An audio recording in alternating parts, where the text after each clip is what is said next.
Hello Booktube, my name is Elizabeth. Welcome or welcome back to my channel, Bookends and Books. This is the mid-year freak out book tag.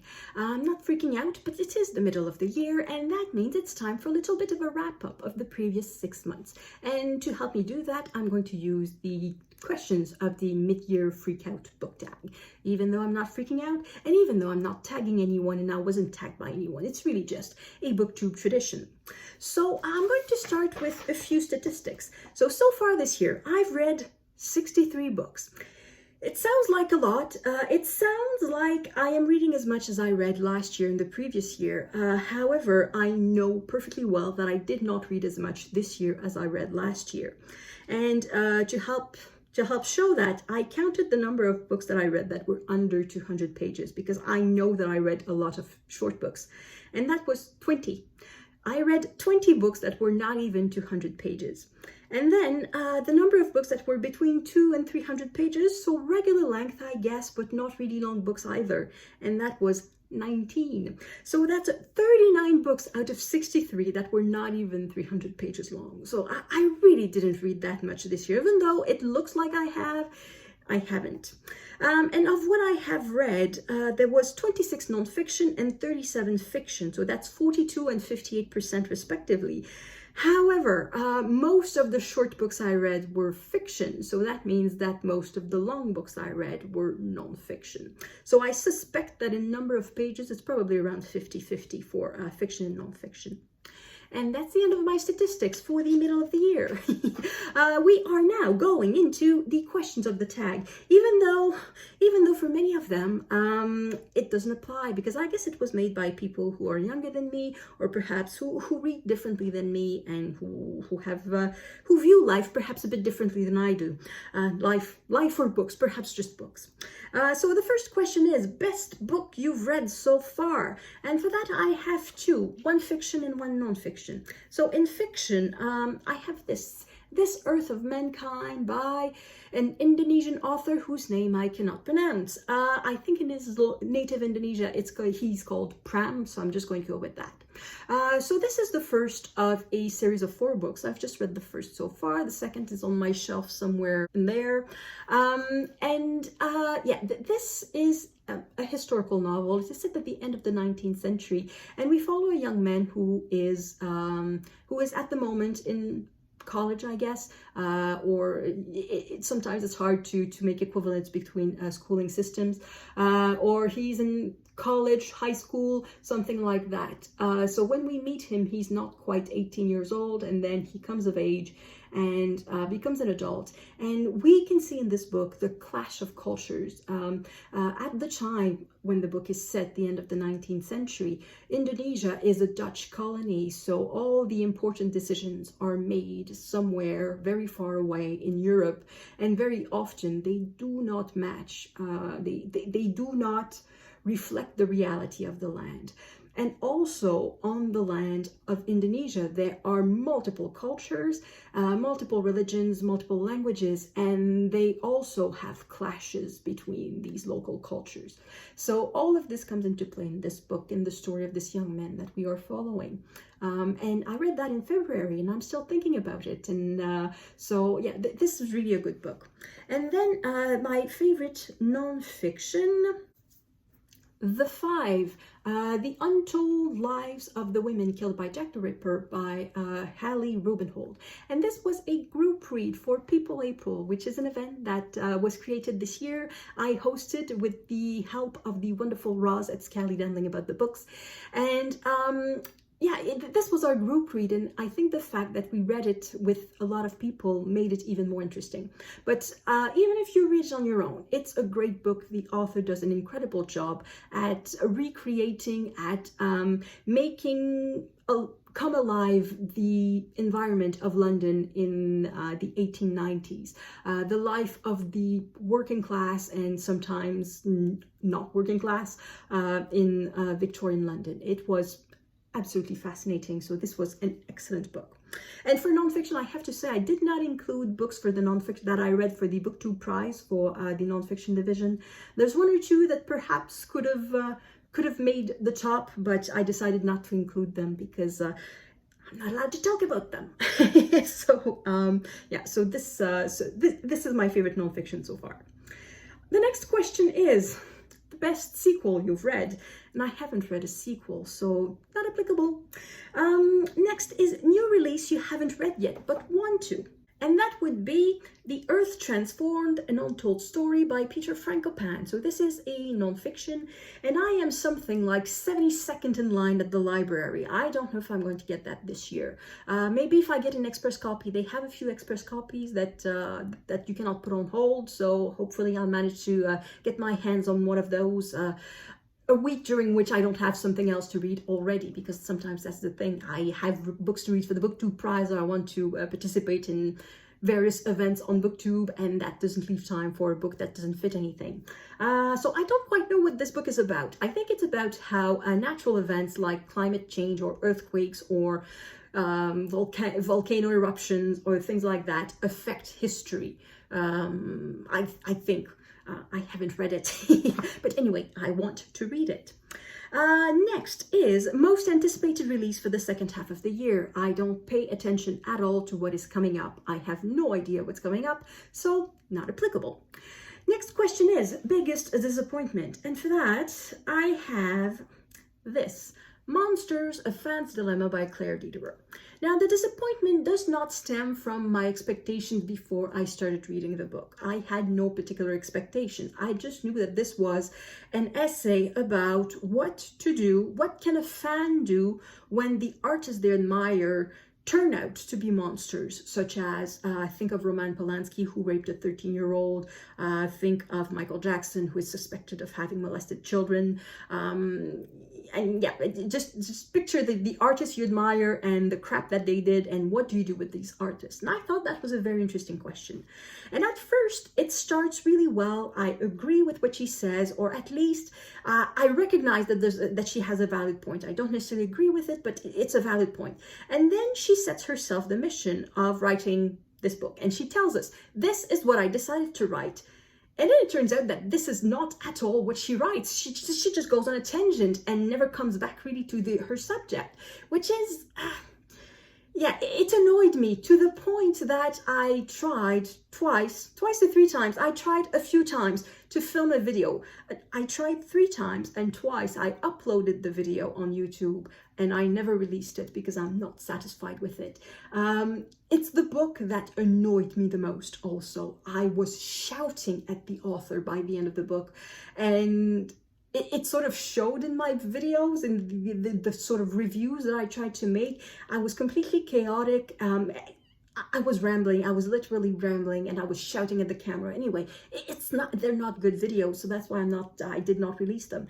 So now that several weeks have passed, I have calmed down. I could probably make a review that makes more sense. However, I don't have access to the book anymore because it was a library loan. I've brought it back to the library, and for that book too, there's something like 100 people on the waiting list. So it would be hard for me to get the book, and I'm not paying for that book. I hated that book, so I'm not paying for it, so I'm not buying it. So either I would have to make a review from what I remember of it, which might be unfair because I was so worked up by the end of it that perhaps there's some good points I would forget, and I would not be able to quote from the book because I don't have the book. So I don't know if I'm going to make a review of it, but this is the book that made me react the most, and that was the most disappointing because of the way it started, not because of my expectations, because the way the book started and how it ended. It was disappointing. Next question is the biggest surprise, and I don't have just a book to show you for that. The biggest surprise for me is that I have listened to 8 audiobooks so far since January. I haven't really talked about them because I don't have a lot to say about them. The reason I started to listen to audiobooks was that I started cleaning up my apartment, like seriously going through the closets and emptying them and just decluttering and bringing stuff to charities and things like that. And I did that while listening to audiobooks. And I quickly realized that there was only so much information that I could get listening to audiobooks that way, because my mind was half on what I was doing. I could only put half a brain on the book, so it cannot be it can only be books that are either not particularly serious or that I know a lot about, books that I have a lot of context about the book, and they cannot be fiction.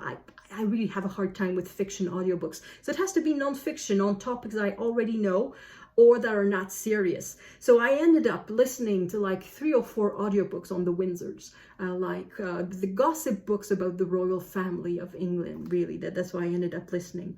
So so that's perhaps why I don't have much to say about them. But that's the biggest surprise. I'm listening to audiobooks, and I guess the more I get used to them, perhaps the more I will be able to widen my range of books that I can listen to. But yeah. So I have listened to audiobooks this year. That's a surprise. Next is favorite new author. And of course, it's not a new author who published their first book in 2023. It's an author new to me. And that author died last year, so she's really not a new author. And that is Marie-Claire Blais. So this is a book that I bought without knowing I was buying that book. It was part of a mystery bag. I bought 10 books for $10 at the used bookstores. And that was in it. And I read it. And it's good. It's really good. And even though this is a translation, because Marie-Claire Blais is a French-Canadian author, and I read her in English, which is a bit weird for me. But even though I read her in translation, I could feel something in the writing, and I could feel that I would get along with that writer. So I'm going to get some more books by that writer. I'm going to read more of her books. And yeah, she's a good new discovery for me. Next question is newest fictional crush. I don't really get crushes, but I don't really get crushes, and I'm going to talk about a character that is not fictional. So it really doesn't apply to the prompt. And it's somebody I knew already in a way that I knew not personally, but whose existence I was aware of. One of the 8 audiobooks that I listened to was As You Wish by Carrie Elwes, and it was Tales from the Making of The Princess Bride. So the movie The Princess Bride, which is a movie that I watched when I was 12 years old or 11 years old, I think. And every time it comes up on TV, I watch it because it's just a wonderful little movie.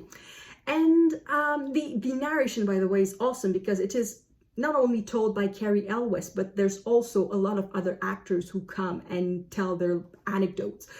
So you have Billy Crystal, who talks about it, Robin Wright, who talks about it. So you have, it's really a full cast of the actors, and also I think the director or the producer or both. Anyway, so this is really a good audiobook. And they all ended up talking with the most wonderful admiration and the most affection about Andre the Giant. He's the actor who played the giant, who in real life was like 7 feet tall and more. He was a wrestler, and while he was living, he was a legend. And obviously, given his size, whenever he came into a room, everybody looked at him. So he was very famous, but at the same time, apparently he appeared to be so sweet, so nice and gentle. And yeah, he's really a character, not a character, because he looks like a character, but he's a real living person who unfortunately died. Unfortunately, he was not very old. He was 40 something when he died. But I want to know more about him. So I guess that would be my newest literary crush, newest crush met through a book, because he's not fictional. That's the thing. So that would be the answer to that question. The next is newest favorite character, and I'm not quite sure what the difference is, but I'm going to go for Colette, not Colette, that's the author, Claudine. So Claudine, this is a book that I read for May of the Moderns. It was published in 1900, and apparently when that book was published, the character of Claudine just became extremely popular. And I understand why. She really is a good character. She's a 15-year-old who is both smart, but at the same time, perhaps not necessarily naive, but she's impulsive, and she can be mean. She has a mean streak sometimes, but she's a real character. So she's not just a caricatural 15-year-old. She's a good character. So this again is the first of 4 or 5 books, depending how you count. And I want to read more. So this is my newest favorite character, I guess. Next question is a book that made you cry. Well, the book, This Earth of Mankind, made me cry, but it's not like an ugly cry and just sobbing. The saddest thing that happened this year on Booktube is really the fact that we lost 2 booktubers, Pax Panic and Janelle at Too Fond of Books. And that made me cry. Because even though I've never met these people, I've never met these 2 women, and even one of them, Pax, I was not really following her because we read such different things. I was not into horror and into the type of books that she was reading. But nevertheless, I was moved, touched by the fact that she passed away at such a young age. And Janelle at Too Fond of Books, her passion for mysteries was extraordinary, and I followed her, and yeah, that made me cry. So there's no book that sort of can be the equivalent of that type of really emotional reaction, because in the book it's temporary. I close the book and then I stop crying, and then but when it's real life people, even though I don't know them personally, I feel like I knew them a little bit, and that is real sadness. So next question, because this is a fun thing. This is a fun video. Favorite book to film adaptation. Oh no, I skipped. A book that made you happy. A book that made you happy. We need that. A book that made me happy. The Foundling by Georgette Heyer. So Georgette Heyer is an author of, mainly she wrote romances. She also wrote mysteries. I haven't read any of them, but she writes romances. And after I discovered her, I just went to the used bookstore and bought the entire pile of books that they had by her. Like, I think they had 9 or 10. I just bought them all, and that was one of them. And I read it this year, and it's just a sweet book. It's a romance, but it's not really a romance. So the story is that our main character is a duke, and he has been since he's a teeny tiny infant. I think since he was born. I think his father died while his mother was pregnant, and then he was born and he became the duke. And his mother died soon afterwards, and he was raised by his uncle, who is very kind. But he has always been sort of a sickly and fragile child, and he was always extremely well protected because he was the only heir to this dukedom. And anyway, all of this to say that by the time he becomes an adult and he becomes of age, he's still treated like a child. He doesn't have a backbone. He's just really sweet, and anytime his uncle tells him, no, do this, and he does, okay, fine. And this is the story of how this duke finds his backbone. So it's a bit of a love story, but barely. It's barely a love story at all. It's really just some sort of adventure story where this duke decides to make something by himself, to make decisions by himself and find a backbone. And it's just completely sweet, and it's just a lot of fun. So that book made me happy. Next question is favorite book to film adaptation, and well, I have no answer for that. Not applicable, because I haven't watched a single movie since the beginning of the year. I don't really watch films or movies. I watch a bit of TV, but it tends to be Netflix stuff, or even stuff that I find on YouTube. So it tends to be also documentary. I prefer non-fiction television than fiction television. So I have no answer for that.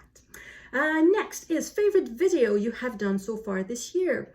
I think I would say my favorite video is the one that I did recently about the price of books.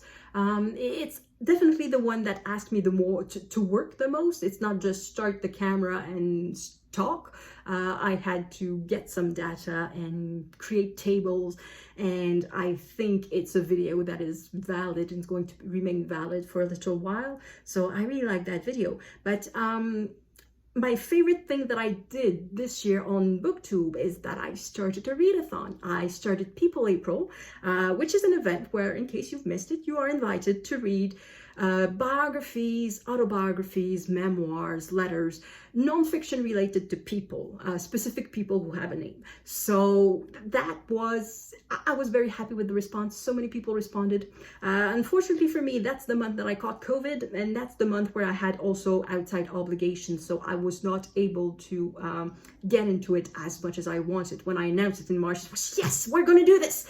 And then when April arrives, I'm doing this.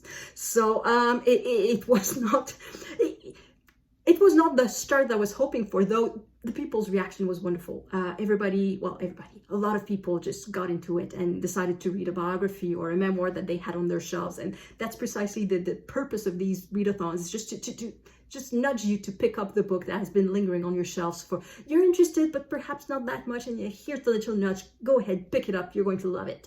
And yeah, so that's my favorite thing that I did on Booktube this year. It was starting this readathon with Roz at Scallydandling about the books. And next, most beautiful book you've bought so far this year. I mentioned the video that I made about the price of books.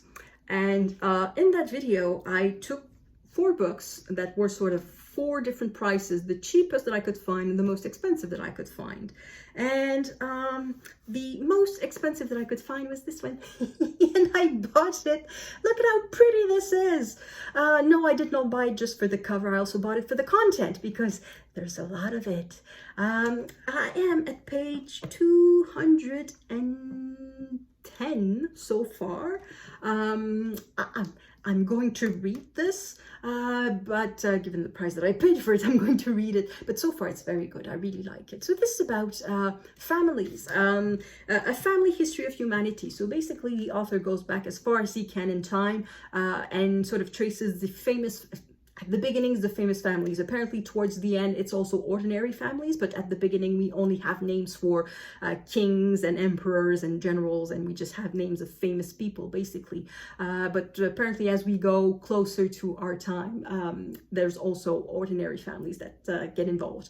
But so far, it's really good. It's really a history of the world. And it's, given that it's hard to fit the entire world in a single book, it's obviously just an overview, but still, it's really fun. I really like it so far. So that's the prettiest book that I've bought.